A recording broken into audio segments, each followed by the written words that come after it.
Dear students,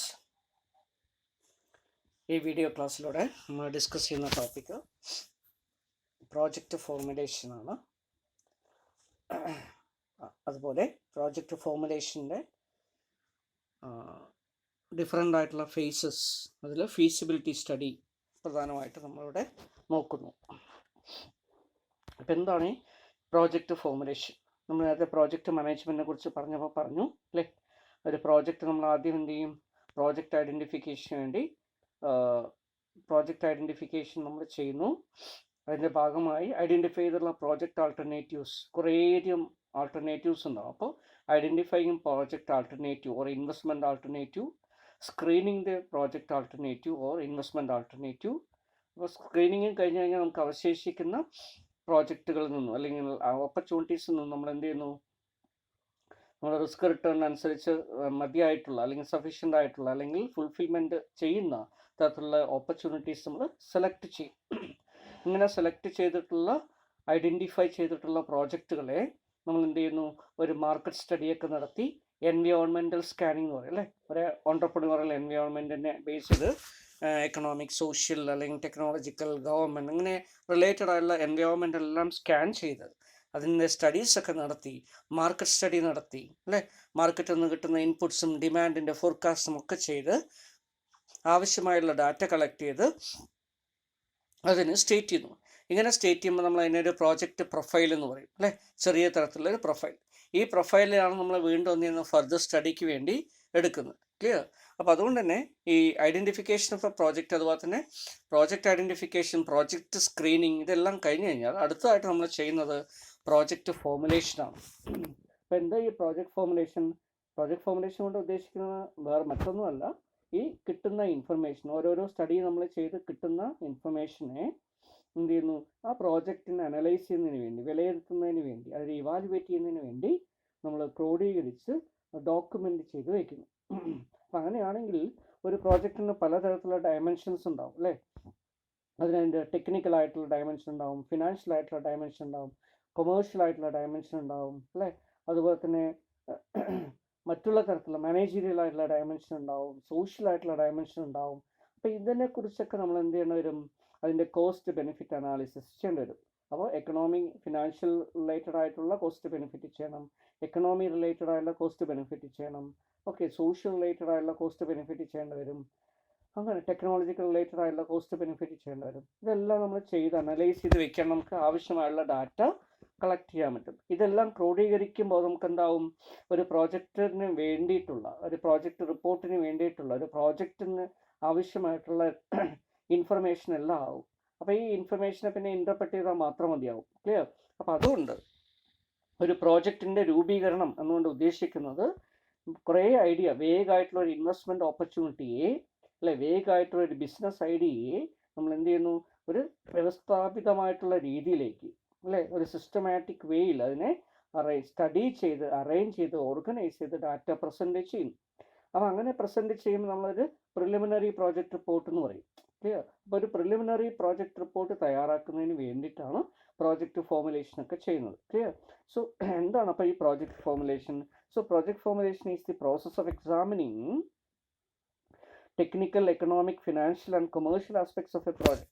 ഒരു പ്രോജക്ട്സിൻ്റെ കുറച്ച് aspects, അതിൽ ടെക്നിക്കൽ ആസ്പെക്ട്സ് വരും, എക്കണോമിക് ആസ്പെക്ട് വരും, ഫിനാൻഷ്യൽ വരും, കൊമേഴ്ഷ്യൽ വരും. ഇതിനെ കുറിച്ചൊക്കെ നമ്മൾ എന്ത് ചെയ്യുന്നു? എക്സാമിൻ ചെയ്യുന്നു, സ്റ്റഡി ചെയ്യുന്നു. So it refers to the preliminary project analysis. Clear? ഒരു പ്രോജക്റ്റിനെ ഡീറ്റെയിൽഡ് ആയിട്ട് അനലൈസ് ചെയ്യുന്നതിന് മുമ്പുള്ളൊരു പ്രിലിമിനറി അനാലിസിസ് ആണ്, covering all aspects of technical, commercial and economical, financial, managerial, etc. to find out whether it is worthwhile to make a project in a detailed investigation and evaluation. നമുക്കറിയാം, ഒരു പ്രോജക്റ്റിനെ detail ആയിട്ട് evaluate ചെയ്യണം, study ചെയ്യണം എന്ന് പറയുമ്പോൾ അതിന് കുറേയധികം time, effort, energy അല്ലേ? അതുപോലെ തന്നെ ചിലപ്പോൾ ഒരു ഓൺട്രപ്രനർക്ക് കഴിയുന്നില്ലെങ്കിൽ ഒരു ടെക്നിക്കൽ കൺസൾട്ടൻസി ഓർഗനൈസേഷനോ അല്ലെങ്കിൽ അഡ്വൈസറിയോ, ഫിനാൻഷ്യൽ അഡ്വൈസറിയോ, കൺസൾട്ടൻറ്റിനെയോ ഒക്കെ അപ്പോയിൻ്റ് ചെയ്യേണ്ടി വരും. അതിനൊക്കെ കോസ്റ്റ് ഉണ്ടാവും. അപ്പോൾ ഇതെല്ലാം ഇൻകർ ചെയ്തുകൊണ്ട് ഇത്തരത്തിലുള്ളൊരു ഐഡിയ ഡീറ്റെയിൽ ആയിട്ട് സ്റ്റഡി ചെയ്യുന്നതിനേക്കാളും, എല്ലാ ഐഡിയയും സ്റ്റഡി ചെയ്യുന്നതിനേക്കാളും അല്ലേ, ബേസിക് ആയിട്ടുള്ള കുറച്ച് കാര്യങ്ങൾ നമ്മൾ കളക്ട് ചെയ്യുന്നു. ക്ലിയർ? പ്രിലിമിനറി ആയിട്ടുള്ള അനാലിസിസ് ചെയ്യുന്നു.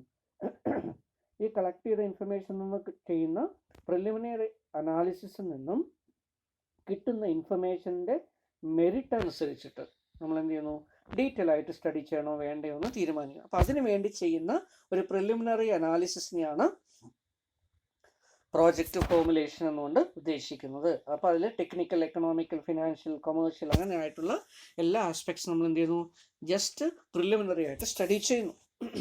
So it is A process and steps with which an opportunity becomes a project in which the entrepreneur is willing to invest his time, money and other resources. Clear? So this is what project formulation. ഇപ്പോൾ project formulation പ്രധാനമായിട്ടും രണ്ട് കാര്യങ്ങൾ വരുന്നുണ്ട്. ഒന്ന് ആ പ്രോജക്റ്റിൻ്റെ feasibility, വേറൊന്ന് ആ പ്രോജക്റ്റിൻ്റെ viability. Clear? ഇപ്പോൾ ഒരു പ്രോജക്റ്റിൻ്റെ ഫീസിബിലിറ്റി കൊണ്ട് പ്രധാനമായിട്ട് ഉദ്ദേശിക്കുന്നത് ടെക്നിക്കൽ ഫീസിബിലിറ്റിയാണ്. എന്താണ് ടെക്നിക്കൽ ഫീസിബിലിറ്റി? നിലവിലുള്ള സാഹചര്യത്തിൽ ഈ ഒരു പ്രോജക്റ്റിന് ടെക്നിക്കലി സാങ്കേതികപരമായിട്ട് സാധ്യതയുണ്ടോ, അല്ലേ?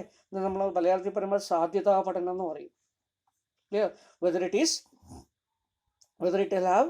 it will have a possibility to make clear investment or to start.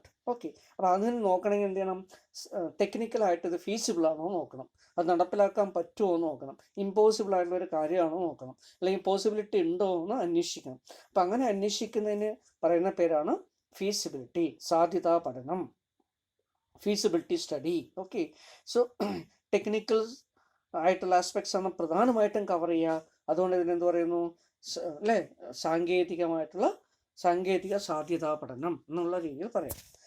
അതുപോലെ തന്നെ വയബിലിറ്റി നമ്മൾ ടെസ്റ്റ് ചെയ്യാറുണ്ട്, അല്ലേ? ഒരു പ്രോജക്റ്റിൽ നമ്മൾ കുറേ പൈസ നിക്ഷേപിക്കുകയാണ്, അല്ലേ?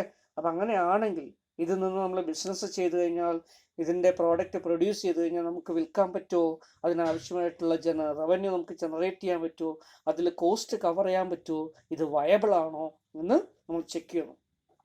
ക്ലിയർ? വയബിലിറ്റി ഇവിടെ ഉദ്ദേശിക്കുന്നത് അപ്പോൾ കൊമേഴ്ഷ്യൽ ആയിട്ടുള്ള ഒരു ഫീസിബിലിറ്റി അല്ലെങ്കിൽ കൊമേഴ്ഷ്യൽ ആയിട്ടുള്ള പോസിബിലിറ്റി, അതിനെയാണ് നമ്മളിവിടെ വയബിലിറ്റി എന്നുകൊണ്ട് മീൻ ചെയ്യുന്നത്, അല്ലേ? നമ്മൾ മുടക്കുന്ന പൈസയേക്കാളും കൂടുതൽ നമുക്ക് എന്തെങ്കിലും കിട്ടാൻ സാധ്യതയുണ്ടോ, അല്ലെങ്കിൽ മുടക്കുന്നതെങ്കിലും തിരിച്ചു കിട്ടാനുള്ള സാധ്യതയുണ്ടോ? അപ്പം ആ രീതിയിൽ, അല്ലേ, കുറേയധികം മെറ്റീരിയൽസ് വാങ്ങിച്ച് എക്സ്പെൻഡ് ചെയ്ത് ലേബറൊക്കെ കൊടുത്ത് പ്രോഡക്റ്റ് പ്രൊഡ്യൂസ് ചെയ്ത് കഴിഞ്ഞാൽ അതിനെ കവറപ്പ് ചെയ്യാൻ പറ്റുന്ന, ഈ കോസ്റ്റ് കവറപ്പ് ചെയ്യാൻ പറ്റുന്ന തരത്തിൽ എന്ത് ചെയ്യണം, റിട്ടേൺസ് ഉണ്ടാക്കണം, റവന്യൂ ഉണ്ടാക്കാൻ പറ്റണം. അപ്പോൾ അതുണ്ടോ, ഉണ്ടാവോ ഇല്ലയോ എന്ന് നമ്മൾ എന്ത് ചെയ്യുന്നു, ചെക്ക് ചെയ്ത് നോക്കുമ്പോൾ വയബിലിറ്റി സ്റ്റഡി എന്ന് പറയും. So the study is undertaken to find out whether the proposed project would be feasible or not. Clear? So if it is feasible, it become really it become a reality, and if it is not feasible, it will be dropped. Clear? ഇപ്പോൾ feasible ആയിട്ടുള്ളതിനെ മാത്രം നമ്മൾ എടുക്കുന്നു, feasible എല്ലാത്തിനും നമ്മൾ drop ചെയ്യുന്നു. Clear? കാരണം അതിനെ further analysis ചെയ്തിട്ട് കാര്യമില്ല. ഓക്കെ, എന്തിനു വേണ്ടിയിട്ടാണ് അപ്പോൾ ഈ പ്രോജക്റ്റ് ഫോർമുലേഷൻ ചെയ്യുന്നത്? What is A need for feasibility and viability study? So selection of appropriate technology, അല്ലേ? നമ്മളൊരു ബിസിനസ്സിന് സാധ്യമായിട്ടുള്ള ഒരു അപ്രോപ്രിയേറ്റ് ടെക്നോളജി ഉണ്ടാവും. അത് ഉപയോഗിക്കുന്നില്ല എങ്കിൽ കോസ്റ്റ് വളരെ കൂടുതലായിട്ട് വരും, കോസ്റ്റ് ഓഫ് പ്രൊഡക്ഷൻ കൂടും, സെല്ലിങ്, അല്ലേ? അതുപോലെ തന്നെ സെല്ലിംഗ് പ്രൈസ് കൂടുതൽ വെക്കേണ്ടി വരും, മാർക്കറ്റിൽ അതിന് അക്സെപ്റ്റബിലിറ്റി ഉണ്ടാവില്ല. അപ്പോൾ ഓൾറെഡി എല്ലാ കാര്യങ്ങളും പ്രോബ്ലമാറ്റിക് ആയിട്ട് മാറും. അപ്പോൾ അത് വരാതിരിക്കണമെങ്കിൽ എന്ത് ചെയ്യണം, എന്തായിരിക്കണം നമ്മുടെ അപ്രോപ്രിയേറ്റ് ടെക്നോളജി, അല്ലേ? എന്താണ് ടെക്നോളജി, അപ്രോപ്രിയേറ്റ് ടെക്നോളജി എന്താ, ഓപ്റ്റിമം ടെക്നോളജി എന്തായിരിക്കും, അല്ലേ? ഇൻഡിജിനസ് ടെക്നോളജി എന്താണ്, അങ്ങനെയുള്ള കാര്യങ്ങളെക്കുറിച്ചൊക്കെ നമുക്ക് മനസ്സിലാക്കാൻ വേണ്ടി ഇത് സാധിക്കും. ക്ലിയർ? അതിൻ്റെ അവൈലബിലിറ്റിയെക്കുറിച്ച് മനസ്സിലാക്കാൻ പറ്റും. ആബ്സെൻസ് ഓഫ് എക്സ്റ്റേണൽ എക്കണോമി, നമ്മുടെ എക്സ്റ്റേണൽ എക്കണോമി ഉണ്ടാവോ ഇല്ലയോ, അല്ലേ? ഒരു ബിസിനസ് തുടങ്ങുന്നു, അതിൻ്റെ സ്കെയിലും നേച്ചറും ഓപ്പറേഷനൊക്കെ അനുസരിച്ച് അതിന് ഇൻറ്റേർണൽ ആയിട്ടുള്ള കുറച്ച് ബെനിഫിറ്റ്സ് കിട്ടും. ക്ലിയർ? അതിന് പുറമേ തന്നെ എക്സ്റ്റേണൽ എക്കണോമീസ് ഒരു ബിസിനസ് കിട്ടും. എങ്ങനെ കിട്ടും? അത് എവിടെ സ്റ്റാർട്ട് ചെയ്യുന്നു, അല്ലേ? അതിന് ചുറ്റും എന്തൊക്കെ ഫേമുകളുണ്ട്, യൂട്ടിലിറ്റി ഉണ്ട്, സർവീസുകളുണ്ട്. അപ്പോൾ അതെല്ലാം സാധ്യമാണോ, അല്ലേ? റിപ്പയർ, മെയിൻ്റനൻസ്, അല്ലെങ്കിൽ പവർ, യൂട്ടിലിറ്റി, അല്ലേ? റോഡ്, ട്രാൻസ്പോർട്ടേഷൻ, കമ്മ്യൂണിക്കേഷൻ, ഇൻഫ്രാസ്ട്രക്ചർ, ഇങ്ങനെയുള്ളതൊക്കെ എന്താ, എക്സ്റ്റേണൽ എക്കണോമീസാണ്. അപ്പോൾ ഈ എക്കണോമി, ഇതിനൊന്നും വേണ്ടി ഫേം മാത്രമായിട്ട് ഇൻവെസ്റ്റ് ചെയ്യേണ്ട കാര്യമില്ല, മറ്റുള്ള കുറേയധികം കമ്പനികളൊക്കെ അത് ഷെയർ ചെയ്യുന്നുണ്ടാവും. അപ്പോൾ അതുകൊണ്ട് തന്നെ അവരൊക്കെ ഇൻവെസ്റ്റ്മെൻറ്റ് ചെയ്യുന്നതുകൊണ്ട് ഇവിടെ നമുക്ക് ഇൻവെസ്റ്റ്മെൻറ്റ് കുറയ്ക്കാൻ പറ്റും. അപ്പം അങ്ങനെയാണെങ്കിൽ അത് ഉണ്ടോ ഇല്ലയോ, ആബ്സെൻസ് ആണോ അല്ലെങ്കിൽ പ്രസൻസ് ഉണ്ടോ, എക്സ്റ്റേണൽ എക്കണോമിക്സ് ഉണ്ടോ ഇല്ലയോ, അത് ആബ്സെൻ്റ് ആണോ എന്നൊക്കെ നോക്കിയിട്ട് വേണം ഒരു പ്രോജക്റ്റ് സ്റ്റാർട്ട് ചെയ്യാൻ അല്ലേ. അപ്പോൾ അത് മനസ്സിലാക്കാൻ വേണ്ടിയിട്ടും നമ്മൾ എന്ത് ചെയ്യണം, ഈ പ്രോജക്റ്റ് ഫോർമുലേഷൻ സ്റ്റഡി ചെയ്യണം അല്ലെങ്കിൽ ഫീസിബിലിറ്റി സ്റ്റഡി ചെയ്യണം. Then non availability of technically qualified person, അതുപോലെ തന്നെയാണ് നോൺ അവൈലബിലിറ്റി അല്ലേ. ചില പ്രോജക്റ്റുകൾ അണ്ടർടേക്ക് ചെയ്യുമ്പോൾ ടെക്നിക്കലി ക്വാളിഫൈഡ് പേഴ്സണൽസ് ആവശ്യമാണ്, പീപ്പിൾസ് ആവശ്യമാണ്. അപ്പോൾ അങ്ങനെയുള്ള ആളുകൾ അവൈലബിൾ ആണോ ഇല്ലയോ, ഇല്ലെങ്കിൽ നമുക്കത് ഡ്രോപ്പ് ചെയ്യേണ്ടി വരും. ക്ലിയർ? അപ്പോൾ ഉണ്ടെങ്കിൽ അത് തുടങ്ങാൻ പറ്റും. ദെൻ റിസോഴ്സസ് മൊബിലൈസേഷന് സാധ്യമാണോ, അത് മെൻ, മണി, മെറ്റീരിയൽ, മെഷീൻ അല്ലേ, മെത്തേഡ് എന്തോ ആവാം അല്ലേ, എല്ലാ തരത്തിലുള്ള അല്ലേ, നമ്മൾ 5 M's എന്നൊക്കെ പറയും. അപ്പോൾ ആ രീതിയിലുള്ള എല്ലാ റിസോഴ്സസും മൊബിലൈസ് ചെയ്യാൻ പറ്റുമോ ഇല്ലയോ അല്ലേ. പറ്റുന്നില്ലെങ്കിൽ അതിനെന്ത് ചെയ്യാം, നമുക്ക് ഡ്രോപ്പ് ചെയ്യാം, അല്ലെങ്കിൽ അതിനെ ഫർദർ സ്റ്റഡിക്ക് വേണ്ടി കൊണ്ടുപോകാം. അതുകൊണ്ടാണ് പ്രിലിമിനറി ആയിട്ട് ഇങ്ങനെ ചെയ്യുന്നത്. Then knowledge about the government regulation. Government regulation നമുക്ക് ഫേവറബിൾ ആണോ അല്ലയോ, ഫേവറബിൾ അല്ല എങ്കിൽ നമുക്ക് ഡ്രോപ്പ് ചെയ്യേണ്ടി വരും, ഫേവറബിൾ ആണെങ്കിൽ എന്ത് ചെയ്യാം, കണ്ടിന്യൂ ചെയ്യാം. അപ്പോൾ ഇങ്ങനെയുള്ള പർപ്പസസിനൊക്കെ വേണ്ടിയിട്ടാണ് നോർമലി എന്ത് ചെയ്യുന്നത്, പ്രോജക്റ്റ് ഫോർമുലേഷൻ അല്ലെങ്കിൽ ഫീസിബിലിറ്റി സ്റ്റഡി ചെയ്യുന്നത്. ക്ലിയർ? അപ്പോൾ ഫീസിബിലിറ്റി സ്റ്റഡി ഒരു പ്രധാനപ്പെട്ട ഘടകമാണ്, അല്ലെങ്കിൽ അതിനെ പ്രോജക്റ്റ് ഫോർമുലേഷൻ നമ്മൾ പറയുന്നു, അല്ലെങ്കിൽ ഫീസിബിലിറ്റി ആൻഡ് വയബിലിറ്റി അനാലിസിസ് എന്ന് വേണമെങ്കിലും പറയാം. ഇത് രണ്ടുമാണ് ഇവിടെ ടെസ്റ്റ് ചെയ്യുക. അപ്പോൾ അതുകൊണ്ട് തന്നെ ഫീസിബിലിറ്റി കം വയബിലിറ്റി അല്ലെങ്കിൽ ഫീസിബിലിറ്റി ആൻഡ് വയബിലിറ്റി അനാലിസിസ് എന്നൂടെ പറയാമോ. ദെൻ എന്തൊക്കെയാണ് ഒരു ഫീസിബിലിറ്റി സ്റ്റഡി അല്ലെങ്കിൽ വയബിലിറ്റി സ്റ്റഡിയുടെ അല്ലെങ്കിൽ പ്രോജക്റ്റ് ഫോർമുലേഷൻ്റെ സ്റ്റെപ്സ് എന്ന് പറയുന്നത്, ക്ലിയർ, അല്ലെങ്കിൽ ഡയമെൻഷൻസ് എന്ന് പറയുന്നത്. എന്തെല്ലാം പഠിക്കുമ്പോഴാണ് അല്ലെങ്കിൽ എന്തെല്ലാം അനലൈസ് ചെയ്യുമ്പോഴാണ് എലമെൻറ്റ്സ് ഓഫ് പ്രോജക്റ്റ് ഫോർമുലേഷനായിട്ട് മാറുക, അല്ലെങ്കിൽ ഡയമെൻഷൻസ് ഓഫ് പ്രോജക്റ്റ് ഫോർമുലേഷനായിട്ട് മാറുക, ക്ലിയർ, അല്ലെങ്കിൽ വേരിയബിൾസ് ഓഫ് ഫീസിബിലിറ്റി സ്റ്റഡി ആയിട്ട് മാറുക. അപ്പോൾ അതിനു വേണ്ടി താഴെ പറയുന്ന ഡയമെൻഷൻസ് ഒക്കെ നമ്മൾ പരിശോധിക്കേണ്ടതായിട്ടുണ്ട്. ഒന്ന് അതിൻ്റെ ഫീസിബിലിറ്റി അനാലിസിസ് തന്നെയാണ്. Clear? So this is purely technical analysis. Clear? ടെക്നിക്കലായിട്ട് അതിനെക്കുറിച്ച് പഠിക്കുക, അതിൻ്റെ സാധ്യത പഠിക്കുക. രണ്ടാമത്തെ എക്കണോമിക് അനാലിസിസ്, ടെക്നിക്കലായിട്ടും എക്കണോമിക്കലായിട്ടും തന്നെ അനലൈസ് ചെയ്ത് നോക്കുക. മൂന്നാമത്തത് project design and network. Clear? ഇതിന് ഷെഡ്യൂളിംഗ്, നെറ്റ്വർക്ക് ഡിസൈൻ അതെല്ലാം കേപ്പബിൾ ആണോ എന്നൊക്കെ നോക്കി അതിൻ്റെ കാര്യങ്ങൾ ചെയ്യുക. ദെൻ ഇൻപുട്ട് അനാലിസിസ് ചെയ്യുന്നു, ഒരു ഫേമിന് ആവശ്യമായിട്ടുള്ള ഇൻപുട്സ് എന്തൊക്കെയാണ് നോക്കുന്നു. ക്ലിയർ? അത് മെൻ, മണി, മെഷീൻ, മെറ്റീരിയൽ എല്ലാം ആവാം. അപ്പോൾ എല്ലാം ഉണ്ടോ ഇല്ലയോ, അവൈലബിൾ ആണോ എന്നൊക്കെ ചെക്ക് ചെയ്യുന്നതാണ് അത്. ഫിനാൻഷ്യൽ അനാലിസിസ് ചെയ്യുന്നു, ഫിനാൻഷ്യൽ അനാലിസിസിൻ്റെ ഭാഗമായി ഫിനാൻഷ്യൽസ് അല്ലേ, എന്താ ഫിനാൻഷ്യൽസ്, അപ്പോൾ ഒരു ഫേമിൽ ഇൻറ്റൻറ്റഡ് ആയിട്ടുള്ള ഒരു ഫേമിൽ നടക്കാവുന്ന പ്രൊഡക്ഷൻ എത്രയായിരിക്കും, അതിന് വേണ്ടി വരുന്ന കോസ്റ്റ് എത്രയാണ്, കോസ്റ്റ് ഓഫ് ഗുഡ്സ് സോൾഡ് എത്രയായിരിക്കും, സെയിൽസ് എത്രയായിരിക്കും, കോസ്റ്റുകൾ, മറ്റുള്ള തരത്തിലുള്ള കോസ്റ്റ് എന്തൊക്കെയാണ്, labour cost, material cost, over head expense, അങ്ങനെ ഇതെല്ലാം കൂടെ കൂട്ടി നമുക്ക് ഇൻകത്തിൽ നിന്ന് മൈനസ് ചെയ്യുമ്പോൾ കിട്ടുന്ന പ്രോഫിറ്റ് അല്ലേ. അതുപോലെ തന്നെ ഇങ്ങനെയുള്ള കാര്യങ്ങളെക്കുറിച്ചൊക്കെ പഠിക്കുക. അപ്പോൾ അതാണെന്ത്, ഫിനാൻഷ്യൽ അനാലിസിസ്. നെക്സ്റ്റ് അതുപോലെ റേഷ്യോസ്, അതുപോലെ തന്നെ കുറേയധികം ഫിനാൻഷ്യൽ ടൂൾസൊക്കെ ഉപയോഗിച്ച് നമ്മൾ എന്ത് ചെയ്യുന്നു, റേഷ്യോസ് ആയിക്കോട്ടെ, fund flow, cash flow, clear, അതുപോലെ ബ്രേക്ക് ഈവൻ സ്റ്റഡി, ഇതെല്ലാം ചെയ്യുമ്പോൾ ഫിനാൻഷ്യൽ അനാലിസിസ് ആയിട്ട് മാറും. സോഷ്യൽ കോസ്റ്റ് ബെനിഫിറ്റ് അനാലിസിസ്, അവിടെ സൊസൈറ്റിക്ക് ബിസിനസ്സിൻ്റെ ഫലമായിട്ട്, പ്രോജക്റ്റിൻ്റെ ഫലമായിട്ട് എന്ത് കോസ്റ്റ് വരും, എന്ത് ബെനിഫിറ്റ് ഉണ്ടാവും, സോഷ്യൽ റെസിസ്റ്റൻസ് ഉണ്ടാവോ ഇല്ലയോ, അങ്ങനെയുള്ള കാര്യങ്ങളെക്കുറിച്ച് സ്റ്റഡി ചെയ്യുന്നു. Then pre investment appraisal. Clear? അതിനുശേഷം എന്ത് ചെയ്യുന്നു, ഇൻവെസ്റ്റ്മെൻറ്റിന് മുമ്പുള്ള അപ്രൈസൽ, ഒരു പ്രീ ഇൻവെസ്റ്റ്മെൻറ്റ് അപ്രൈസൽ അല്ലെങ്കിൽ പ്രിലിമിനറി അപ്രൈസൽ ചെയ്യുന്നു. ഇതെല്ലാം കൂടെ ചേരുന്നതാണ് ഡയമെൻഷൻസ് എന്ന് പറയുക, അല്ലെങ്കിൽ ഇത്തരത്തിലുള്ള എലമെൻറ്റ്സ് കൂടി ചേരുമ്പോഴാണ് ഒരു പ്രോജക്റ്റ് ഫോർമുലേഷനായിട്ട് മാറുക. ക്ലിയർ? അപ്പോൾ ഇതിൽ ഓരോന്നിനെ കുറിച്ചാണ് നമ്മളിനി നോക്കുന്നത്. ക്ലിയർ? ഓക്കെ. സോ ആദ്യത്തെ കേസ് നമുക്ക് നോക്കാം, feasibility study. Clear? So feasibility study എന്ന് പറയുന്നത് പ്രോജക്റ്റ് ഫോർമുലേഷൻ്റെ ഫസ്റ്റ് സ്റ്റെപ്പാണെന്ന് നമുക്കറിയാം അല്ലേ, ഫസ്റ്റ് സ്റ്റേജ് ആണെന്ന് അറിയാം, അല്ലെങ്കിൽ ഫസ്റ്റ് ഡയമെൻഷനായിട്ട് പറയാൻ പറ്റും. ഇതിൽ പ്രധാനമായിട്ട് എന്ത് ചെയ്യുന്നു, ടെക്നിക്കൽ ആസ്പെക്ട് ഓഫ് എ പ്രോജക്റ്റിനെ കുറിച്ചാണ് നമ്മൾ വിലയിരുത്തുന്നത്. Clear? So the purpose of analysis is to examine the desirability of making an investment. For this purpose, it is essential to examine the project idea in the light of the available internal and external constraints. ഒരു പ്രോജക്റ്റിൻ്റെ internal constraints എന്തൊക്കെയാണ്, external ആയിട്ടുള്ള constraints എന്താണ്. എന്താ constraints എന്ന് പറഞ്ഞാൽ limiting factor. ഒരു പ്രോജക്റ്റിന് പല പരിമിതികളുണ്ടാകും, ആ പരിമിതികളെയാണ് നമ്മൾ കൺസ്ട്രെയിൻസ് എന്ന് പറയുക.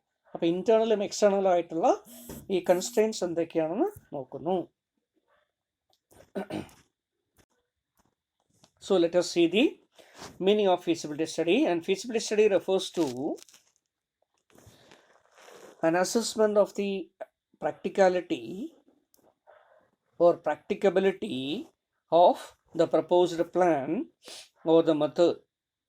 Just as the name implies, you are asking or seeking or analyzing, is it feasible? Clear?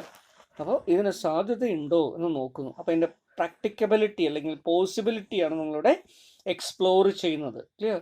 അപ്പോൾ ടെക്നിക്കലായിട്ടുള്ളത് പോസിബിൾ ആണോ, ഇങ്ങനെ ഒരു പ്രോജക്റ്റ് ചെയ്യാൻ നമുക്ക് സാധ്യതയുണ്ടോ? ക്ലിയർ? അപ്പോൾ അതാണ് ഇവിടെ എക്സാമിൻ ചെയ്യുക അല്ലേ.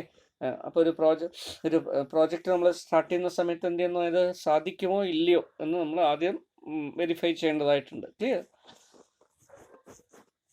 So feasibility study is the in-depth study on the different aspects of a project to determine the possibility or viability of the idea. It is the study to measure whether the proposed project is legally and technically feasible as well as economically justifiable. Clear? ഒരു പ്രോജക്റ്റിന് അതിന് economically justify ചെയ്യാൻ പറ്റുമോ, technically അത് feasible ആണോ എന്നുള്ള കാര്യങ്ങൾ മനസ്സിലാക്കിയെടുക്കുന്നതിന് വേണ്ടിയിട്ടാണ് ഇത് ചെയ്യുന്നത്. So it tells whether the project is worth to invest. അല്ലേ, നമ്മളൊരു ഇൻവെസ്റ്റ് ചെയ്യുന്നതിന് മുമ്പ്, ഡീറ്റെയിൽ ആയിട്ട് അനാലിസിസ് ഒക്കെ ചെയ്യുന്നതിന് മുമ്പ് നമ്മളവിടെ എന്ത് ചെയ്യുന്നു, പ്രോജക്റ്റിൻ്റെ പൊട്ടൻഷ്യൽസിനെ കുറിച്ച് അനലൈസ് ചെയ്ത് അത് ഉറപ്പ് വരുത്തുന്നു. Clear? Importance of feasibility study. So importance of feasibility study is based on the organizational desire to get it right before committing resources, time, budget, etc. അല്ലേ, ഒരു പ്രോജക്റ്റിന് വേണ്ടി, ബിസിനസ്സിന് വേണ്ടി നമ്മൾ മാനേജ്മെൻറ്റിൻ്റെയോ ഓൺടർപ്രണറുടെയോ റിസോഴ്സ്, ടൈം, എഫേർട്ട് ഇതെല്ലാം ഡിവോട്ട് ചെയ്യുന്നതിന് മുമ്പ് തന്നെ എന്ത് ചെയ്യണം, അത് പരിശോധിച്ച് അതിൻ്റെ പോസിബിലിറ്റിയെക്കുറിച്ച് ആരായണം. Clear? So conducting feasibility study is always beneficial for a project to give a clear picture as അല്ലേ ഓഫ് ദി പ്രപ്പോസ്ഡ് പ്രോജക്റ്റ്. എന്താണ് ഈ പ്രോജക്റ്റ്, ഇതിന് സാധ്യത എന്താണ്, നമ്മൾ ഇൻവെസ്റ്റ് ചെയ്യാൻ നമുക്ക് ഇതിന് കേപ്പബിൾ ആണോ, അല്ലെങ്കിൽ ഇതിന് നടപ്പിൽ വരുത്തുന്നതിന് അല്ലേ ഇതിന് പോസിബിലിറ്റി ഉണ്ടോ എന്ന് എക്സ്പ്ലോർ ചെയ്യുകയാണ് ചെയ്യുക. So the benefits of conducting feasibility study includes: number 1, it improves projects teams focus. Clear? ഒരു പ്രോജക്റ്റിൻ്റെ ടീം ഫോക്കസസിന് അത് പ്രാധാന്യം നൽകുന്നു. It identifies new opportunity. Study ചെയ്യുമ്പോഴായിരിക്കും നമുക്ക് പുതിയ ഓപ്പർച്യൂണിറ്റീസോ അല്ലെങ്കിൽ പുതിയ കാര്യങ്ങളോ മനസ്സിലാക്കാൻ പറ്റുന്നത്, എക്സ്പ്ലോർ ചെയ്യാൻ പറ്റുന്നത്. It provides valuable information to go or no go decision. അല്ലേ, പോകണോ വേണ്ടയോ, അല്ലെങ്കിൽ ഇൻവെസ്റ്റ് ചെയ്യണോ വേണ്ടയോ, ഫർദറായിട്ട് ഇതിനെ എടുക്കണോ വേണ്ടയോ, അങ്ങനെയുള്ള തീരുമാനം എടുക്കാൻ പറ്റും.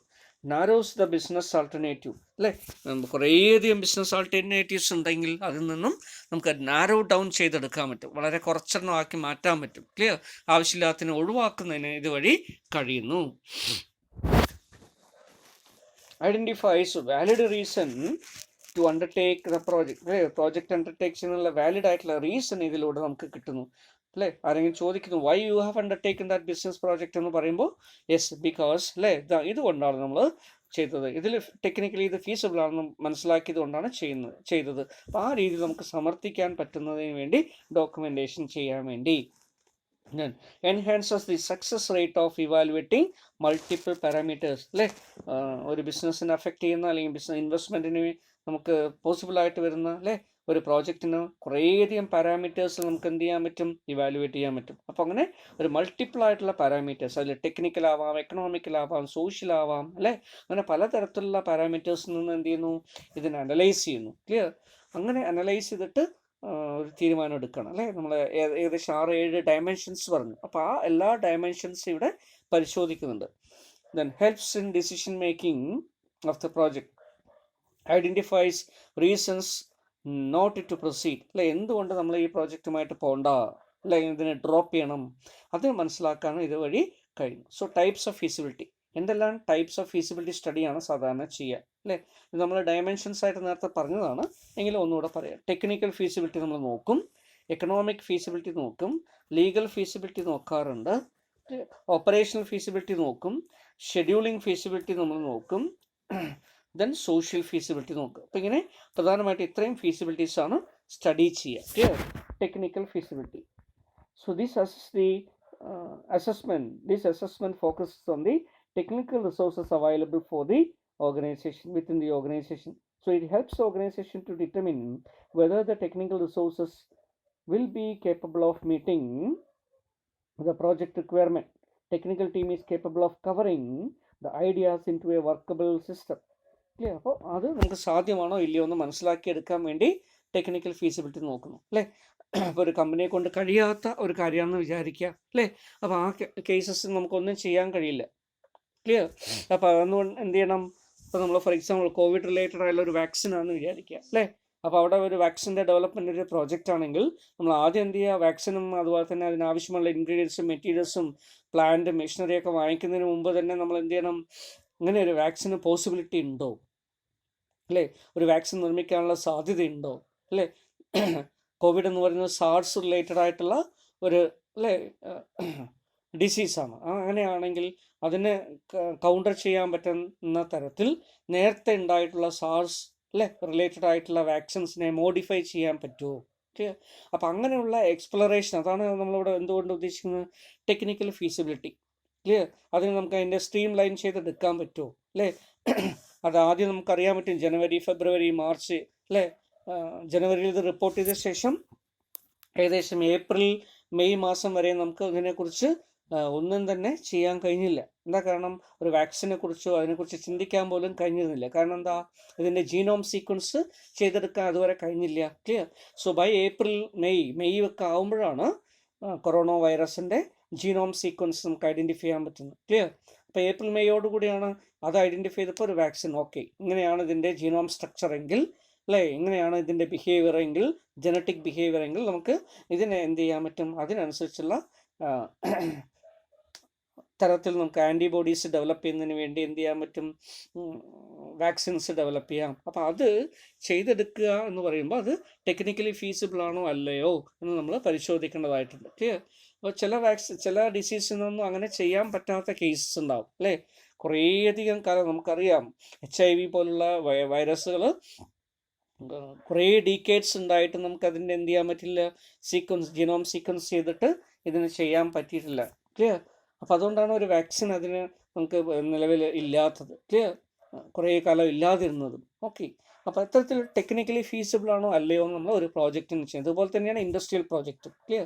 ഇപ്പോൾ ഒരു പ്രോജക്റ്റ് സ്റ്റാർട്ട് ചെയ്യാൻ വേണ്ടി, നമ്മളൊരു പ്രോഡക്റ്റ് പ്രൊഡ്യൂസ് ചെയ്യാൻ വേണ്ടി നമ്മൾ തയ്യാറാക്കുമ്പോൾ നമ്മൾ നോക്കണം അല്ലേ, അങ്ങനെ ഒരു ടെക്നോളജിക്ക് സാധ്യതയുണ്ടോ? നമ്മൾ ഉദ്ദേശിക്കുന്ന പ്രോഡക്റ്റിനെ പ്രൊഡ്യൂസ് ചെയ്യാനുള്ള സാധ്യത ഇവിടെ ഉണ്ടോ അല്ലേ, അല്ലെങ്കിൽ അതിനെ പ്രൊഡ്യൂസ് ചെയ്യാൻ തന്നെ കഴിയുമോ? അങ്ങനെയുള്ള കാര്യങ്ങളെക്കുറിച്ച് എന്ത് ചെയ്യണം? പരിശോധിക്കണം. So that is called technical feasibility. Okay. ഇപ്പോൾ കേരളത്തിൽ ഹൈ സ്പീഡ് റെയിൽവേ കോറിഡോർ നിർമ്മിക്കാൻ വേണ്ടി കാസർഗോഡ് ടു ട്രിവാൻഡ്രം കണക്ട് ചെയ്യുന്ന 4 മണിക്കൂറോ 3 മണിക്കൂറോ ഉണ്ട് കാസർഗോഡ് നിന്ന് ട്രിവാൻഡ്രം എത്തുന്ന തരത്തിലൊരു റെയിൽ പ്രോജക്റ്റ്. ഇതൊരു പ്രോജക്റ്റാണ്. അപ്പോൾ ആ പ്രോജക്റ്റിലേക്ക് കുറേ പൈസ മാറ്റി വെച്ച് ലാൻഡൊക്കെ അക്വയർ ചെയ്ത് റെയിൽ ലൈനൊക്കെ എടുത്തതിന് മുമ്പ് എന്ത് ചെയ്യണം? ഇത് സാധ്യമാണോ അല്ലെങ്കിൽ ടെക്നിക്കലി ഇതിന് പോസിബിലിറ്റി ഉണ്ടോ എന്ന് നോക്കണം അല്ലേ. അപ്പോൾ അതാണ് അതിന് വേണ്ടി അവരെന്ത് ചെയ്യും? അലൈൻമെൻറ്റൊക്കെ നോക്കി ഇങ്ങനെ ഒരു പ്രോജക്റ്റ് വന്നു കഴിഞ്ഞാൽ അതിന് സാധ്യതയുണ്ടോ അല്ല, ഏത് രീതിയിൽ അത് കൊണ്ടുപോകാൻ പറ്റും, ഇത് വർക്കബിൾ ആവുമോ എന്ന് എന്ത് ചെയ്യുന്നു? ആദ്യം നോക്കുന്നു. So that is technical aspects. Next one is economic aspect. Economic feasibility നമ്മൾ നോക്കണം. സോ ഇവിടെ എന്ത് ചെയ്യുന്നു? The assessment is typically involves a cost benefit analysis of the project. ഒരു പ്രോജക്റ്റിൻ്റെ കോസ്റ്റ് ബെനിഫിറ്റ് അനാലിസിസ് ആണ് ഇതിലൂടെ ചെയ്യുന്നത്. So this helps the organisation to determine the viability, cost and benefits associated with a project idea before financial resources are allocated. ഇപ്പോൾ ഇവിടെ എന്ത് ചെയ്യുന്ന? ഒരു കോസ്റ്റ് ബെനിഫിറ്റ് അനാലിസിസ് നമ്മൾ ചെയ്യുന്നു. ക്ലിയർ? എത്ര കോസ്റ്റ് ഇതിന് ചിലവാകും, എന്ത് ബെനിഫിറ്റ്സ് ആയിരിക്കും ഇതിന് കിട്ടുക, ബെനിഫിറ്റ്സ് കോസ്റ്റിനേക്കാളും കൂടുതലായിരിക്കും ഇല്ലയോ അല്ലേ, അതിനെക്കുറിച്ചൊരു സ്റ്റഡി ചെയ്യുമ്പോൾ നമ്മൾ മുടക്കുന്ന പൈസയ്ക്ക് അല്ലേ ഒരു യൂട്ടിലിറ്റി ഉണ്ടോ ഇല്ലയോ എന്ന് നമുക്ക് മനസ്സിലാക്കാൻ പറ്റും. ഞാൻ നേരത്തെ പറഞ്ഞ പോലെ കാസർഗോഡ് ടു ട്രിവാൻഡ്രം വരെയുള്ള ഒരു ഹൈ സ്പീഡ് റെയിൽവേ കോറിഡോറാണെന്ന് വിചാരിക്കുക, ഹൈ സ്പീഡ് ട്രെയിനിൻ്റെ. അപ്പോൾ അതിന് സാധ്യത നമ്മൾ നോക്കുമ്പോൾ ഇതിന് എത്ര കോടി രൂപ വേണ്ടി വരും അല്ലേ? ഇപ്പോൾ 5000, 6000, 7000 കോടി രൂപ വേണ്ടി വരും. ദെൻ അങ്ങനെ ചെയ്തു കഴിഞ്ഞാൽ വരാവുന്ന ബെനിഫിറ്റ്സ് എന്താണ്? ക്ലിയർ? ഇപ്പോൾ 10 മണിക്കൂറോ 12 മണിക്കൂറോ അല്ലെങ്കിൽ 14 മണിക്കൂറോ ഒക്കെ എടുത്ത് കാസർഗോഡ് നിന്ന് ട്രിവാൻഡ്രം എത്തുന്ന സമയം നമുക്ക് എന്ത് ചെയ്യാൻ പറ്റും? 4 മണിക്കൂറാക്കി കുറയ്ക്കാൻ പറ്റും. അപ്പോൾ ആളുകൾക്ക് അത്രത്തോളം അഡ്വാൻറ്റേജ് കിട്ടുന്നു. അപ്പോൾ ടൈമും എനർജി കോസ്റ്റ് ഇതൊക്കെ സേവ് ചെയ്യാൻ പറ്റും. Fast movement of people and goods സാധ്യമാവും. അങ്ങനെയൊക്കെ നമ്മൾ അതിൽ നിന്ന് ബെനിഫിറ്റ് ആയിട്ട് എടുക്കുന്നു. എന്നിട്ട് ഈ ബെനിഫിറ്റ് കൂടുതലാകുമ്പോഴേ നമ്മൾ അതിന് എന്ത് പറയുള്ളൂ, സാങ്ഷൻ കൊടുക്കുള്ളൂ. അപ്പോൾ അതുകൊണ്ടാണ് ഇതിനെ ഇക്കണോമിക് ഫീസിബിലിറ്റി എന്ന് പറയുന്നത്, അല്ലേ? ഇതിനെ വയബിലിറ്റി സ്റ്റഡി എന്ന് വേണമെങ്കിലും പറയാം. Okay, then legal feasibility. അടുത്തായിട്ട് നമ്മൾ ചെക്ക് ചെയ്യേണ്ട കാര്യം എന്താ? ഫീസിബിലിറ്റി തന്നെ നോക്കേണ്ടതാണ്. The assessment investigates whether any aspect of the projects is conflicts with the legal requirements like data protection, clear, regulations, social media laws, etcetera. Clear. ഏതൊരു കാര്യത്തിനും നമുക്ക് നമ്മുടെ രാജ്യത്തോ അല്ലെങ്കിൽ നിലവിലുള്ള പ്രദേശത്തോ എന്തുണ്ടാവും, ഒരു നിയമം ഉണ്ടാവും, റെഗുലേറ്ററി ഫ്രെയിംവർക്ക് ഉണ്ടാവും. അപ്പോൾ ആ നിലവിലുള്ള നിയമങ്ങൾക്ക് വിരുദ്ധമായിട്ടാണോ നമ്മൾ ഉദ്ദേശിക്കുന്ന പ്രോജക്റ്റ്, അല്ലേ? അതല്ല നമ്മൾ അലൗ ചെയ്യാൻ പറ്റുന്ന തരത്തിലുള്ള അതിന് വിധേയമായിട്ടുള്ളൊരു ഒബ്ജക്റ്റോട് കൂടിയാണ് നമ്മൾ സ്റ്റാർട്ട് ചെയ്യുന്നത്. അപ്പോൾ അതിനനുസരിച്ച് നമ്മൾ എന്ത് ചെയ്യണം, ഇതിൻ്റെ ലീഗൽ ഫീസിബിലിറ്റി നമ്മൾ നോക്കണം. Clear, whether it is legally possible, അല്ലേ? ലീഗൽ പോസിബിലിറ്റി നമ്മൾ പരിശോധിച്ചിട്ട് വേണം നോക്കാൻ. ക്ലിയർ. ഇപ്പോൾ റെയിൽവേ റിലേറ്റഡ് ആയിട്ടുള്ള ഒരു പ്രോജക്റ്റ് തന്നെ നമ്മൾ എടുക്കുകയാണെങ്കിൽ, അല്ലേ, റെയിൽവേ ലൈൻസ് പ്രൈവറ്റ് പാർട്ടീസിന് കൊടുക്കുന്നു. അപ്പോൾ കൊടുക്കുന്നതിന് മുമ്പ് നമ്മൾ നോക്കണം, അല്ലേ, ഏതെങ്കിലും നിയമപ്രകാരമുള്ള റെസ്ട്രിക്ഷൻസ് അതിനുണ്ടോ, പ്രൈവറ്റൈസ് ചെയ്യുന്നതിനോ, ഒരു ലൈൻ പ്രൈവറ്റൈസ് ചെയ്യുന്നതിനോ അല്ലെങ്കിൽ ഒരു ലൈനിലൂടെ ഓപ്പറേറ്റ് ചെയ്യുന്നതിനോ, പ്രൈവറ്റ് റെയിൽസ് ഓടിക്കുന്നതിനോ സാധ്യതയുണ്ടോ, അല്ലെങ്കിൽ അതിന് നിയമവശത്തിൽ എന്തെങ്കിലും പ്രോബ്ലം ഉണ്ടോ. അപ്പോൾ അങ്ങനെ നോക്കുമ്പോൾ എന്തായി, നിലവിലുള്ള നിയമങ്ങൾക്ക് വിരുദ്ധമാണോ അല്ലയോ എന്നൊരു പ്രോജക്റ്റ് നോക്കുന്നു. അത് ഓക്കെ ആണെങ്കിൽ ക്ലിയറൻസ് കൊടുക്കുന്നു, ഇല്ലെങ്കിൽ എന്ത് ചെയ്യുന്നു, അത് കൊടുക്കാതിരിക്കുന്നു. ക്ലിയർ. അപ്പോൾ ഈ രീതിയിൽ ലീഗൽ വയലേഷൻസിനെ കുറിച്ച് ചെക്ക് ചെയ്ത് അതിൻ്റെ പോസിബിലിറ്റിയെ കുറിച്ച് ആരായുന്നതാണ് അല്ലെങ്കിൽ നോക്കുന്നതാണ് legal feasibility. The next one is operational feasibility. അതുപോലെ തന്നെ ഒരു പ്രോജക്റ്റ് ഓപ്പറേഷണലൈസ് ചെയ്ത് കഴിഞ്ഞാൽ അതിനെ വർക്ക് ചെയ്യാൻ പറ്റണം, അല്ലേ? So assessment involves undertaking the study to analyse and determine whether and how well the organization needs can be met by completing the project. അല്ലേ, ഒരു പ്രോജക്റ്റ് കൊണ്ട് എന്തൊക്കെയോ ലക്ഷ്യങ്ങൾക്ക് വേണ്ടിയിട്ടാണ്, ഉദ്ദേശത്തോടു കൂടിയാണ് ഒരു ബിസിനസ് സ്റ്റാർട്ട് ചെയ്യുന്നത്. ഒരു പ്രോജക്റ്റ് നമ്മൾ ഇംപ്ലിമെൻറ്റ് ചെയ്യാൻ പോകുന്നത്, ഒരു പ്രോജക്റ്റിലേക്ക് ഇൻവെസ്റ്റ് ചെയ്യാൻ പോകുന്നത്, അല്ലേ? അപ്പോൾ ഇൻവെസ്റ്റ് ചെയ്ത് കഴിഞ്ഞാൽ, ഇംപ്ലിമെൻറ്റ് ചെയ്താൽ, എക്സിക്യൂട്ട് ചെയ്ത് കഴിഞ്ഞാൽ നമുക്ക് ആവശ്യമായിട്ടുള്ള തരത്തിൽ നമ്മുടെ ഒബ്ജക്റ്റീവ്സ് റിയലൈസ് ചെയ്യാൻ പറ്റുന്ന ഓപ്പറേഷണൽ ഫീസിബിലിറ്റി അതിനുണ്ടോ, ഓപ്പറേഷണൽ ജസ്റ്റിഫിക്കേഷൻ ഉണ്ടോ, അത് നിലനിൽക്കുന്നതിൻ്റെ ഫലമായി നമ്മൾ ഉദ്ദേശിക്കുന്ന ഫലം കിട്ടുമോ, അങ്ങനെ നോക്കുമ്പോൾ അതിനെന്ത് പറയും, operational feasibility. The next one is scheduling feasibility. ഇതിനെ നെറ്റ്വർക്ക് ഫീസിബിലിറ്റി അല്ലെങ്കിൽ നെറ്റ്വർക്ക് ഡയഗ്രാം എന്നൊക്കെ നമ്മൾ പറയും. ക്ലിയർ. അപ്പോൾ ഇവിടെ എന്ത് ചെയ്യുന്നു, assessment is most important for the project success, and after all A project will fail if not completed in time. And then scheduling feasibility or organization estimate how much time the project will be take to complete. ഇപ്പോൾ ഒരു പ്രോജക്റ്റിന് അതിൻ്റെ starting to end വരെ വരുന്ന സമയത്തിലേക്ക് വരുന്ന എത്ര സമയം വേണ്ടി വരും, എന്തൊക്കെ ആക്ടിവിറ്റീസ് ഉണ്ട്, എന്തെല്ലാം ഈവൻറ്റ്സ് ഇതുമായി ബന്ധപ്പെട്ടുണ്ട്, പ്രോജക്റ്റിൻ്റെ കംപ്ലീഷൻ ടൈം എന്തായിരിക്കും, ഓരോ ആക്ടിവിറ്റികൾ ചെയ്യാൻ എത്ര സമയം വേണം, അല്ലേ? സൈമൾട്ടേനിയസ് ആയിട്ട് നമുക്ക് സ്റ്റാർട്ട് ചെയ്യാൻ പറ്റുന്ന ആക്ടിവിറ്റികൾ ഏതൊക്കെയാണ്, ക്ലിയർ? അല്ലെങ്കിൽ ഒരു ആക്ടിവിറ്റി കഴിഞ്ഞ ശേഷം മാത്രം സ്റ്റാർട്ട് ചെയ്യാൻ പറ്റുന്ന ആക്ടിവിറ്റികൾ ഏതൊക്കെയാണ്, അല്ലേ? അപ്പോൾ ഇങ്ങനെ ആക്ടിവിറ്റികളെ ഇൻഡിപെൻഡൻ്റ് ആക്ടിവിറ്റി ആയിട്ടും ഡിപ്പെൻഡൻ്റ് ആക്ടിവിറ്റി ആയിട്ടും ഒക്കെ, അതുപോലെ തന്നെ സക്സീഡിങ് ആക്ടിവിറ്റി ആയിട്ടും പ്രീസീഡിങ് ആക്ടിവിറ്റി ആയിട്ടും ഓക്കെ, അതുപോലെ തന്നെ ടൈമും എസ്റ്റിമേറ്റ് ഇതെല്ലാം നമ്മൾ എടുത്തു കഴിഞ്ഞാൽ ഇതിനൊരു ഡയഗ്രാമത്തിൻ്റെ രൂപത്തിൽ നമ്മൾ കാണിക്കുകയാണെങ്കിൽ നമുക്ക് എന്ത് ചെയ്യാൻ പറ്റും, ഇതിനെ നെറ്റ്വർക്ക് ഡയഗ്രാം എന്ന് പറയും. ക്ലിയർ. അപ്പോൾ നെറ്റ്വർക്ക് ഡയഗ്രാം നമ്മൾ വരച്ച് നോക്കുമ്പോഴായിരിക്കും അതിൽ ലോജിക്കലായിട്ട് എന്തെങ്കിലും പ്രോബ്ലം ഉണ്ടോ എന്നൊക്കെ നമുക്ക് ചെക്ക് ചെയ്യാൻ പറ്റുക. ക്ലിയർ.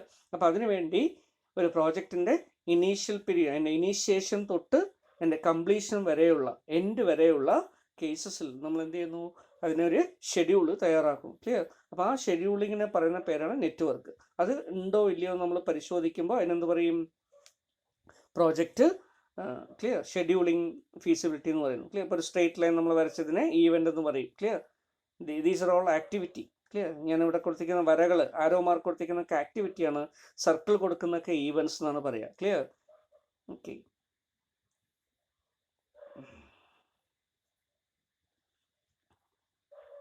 ഇങ്ങനെ ഒരു പ്രോജക്റ്റിന് എന്തുണ്ടാവും, കുറേയധികം ആക്ടിവിറ്റീസും ഈവൻസും ഉണ്ടാവും. ക്ലിയർ? അപ്പോൾ ഇതെല്ലാം നമ്മൾ ഡയഗ്രമാറ്റിക് ആയിട്ട് വരച്ചു കഴിഞ്ഞാൽ ഇപ്പോൾ ഓരോ ആക്ടിവിറ്റി ചെയ്യാൻ നമുക്ക് എത്ര സമയം വേണ്ടത്, 1 മാസം വേണ്ടി വരും, ഇത് ചെയ്തെടുക്കാൻ 2 മാസം വേണ്ടി വരും, ഇത് ചെയ്തെടുക്കാൻ നമുക്ക് വീണ്ടും 1 മാസം മതി, ഇതിന് 3 മാസം വേണ്ടി വരും അല്ലേ, ഇതിന് 5 മാസം വേണ്ടി വരും. അങ്ങനെയാണെങ്കിൽ നമ്മൾ എന്ത് ചെയ്യുന്നു, ആകെ കൂടെ എത്ര ആക്ടിവിറ്റി ഉണ്ട്, ഓരോ ആക്ടിവിറ്റിയും ചെയ്യാൻ എത്ര സമയം വേണ്ടി വരും. അങ്ങനെയാണെങ്കിൽ പ്രോജക്റ്റ് തുടങ്ങിയ സമയം മുതൽ എൻഡ് വരെ വരുന്ന സമയം കൊണ്ട് എത്ര സമയം കൊണ്ട് നമുക്ക് ഇത് കംപ്ലീറ്റ് ചെയ്യാൻ പറ്റും. സൈമൾട്ടേനിയസ് ആയിട്ട് സ്റ്റാർട്ട് ചെയ്യാൻ പറ്റുന്ന ആക്ടിവിറ്റി ഏതൊക്കെയാണ്? ഇപ്പോൾ ഇത് ഇവിടെ അല്ലേ 1 ഇത് അല്ലെങ്കിൽ ഇതൊക്കെ എന്ത് ചെയ്യാൻ പറ്റും, സൈമൾട്ടേനിയസ് ആയിട്ട് സ്റ്റാർട്ട് ചെയ്യാം. ക്ലിയർ?